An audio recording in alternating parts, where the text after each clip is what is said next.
الانزلاق الغضروفي، فلان عمل عملية انزلاق غضروفي، فلان مش عايز يعمل عملية. طب عمل تثبيت وشرايح ومسامير، وبعد ما عمل العملية في آلام مبرحة. الألم ما راحش يا دكتور، في لسه تنميل، في تقل، في تورم، في آلام، في تقلص في العضلات. إيه الحل؟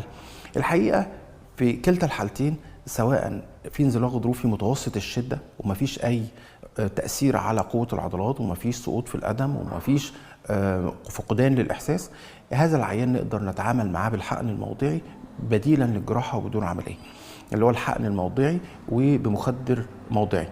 الحاجة التانية، حتى لو العيان ده عمل تثبيت وشرايح ومسامير وعمل إجراء جراحي في ظهره ولسه الألم موجود، فنقدر في إجراءات كتيرة جدا تداخلية نقدر نعملها، ونقدر داخل أوضة العمليات لكن بمخدر موضوعي وبدون أي جراحة إن احنا نتعامل مع هذه المشاكل لتقليل الألم، سواء بالحقن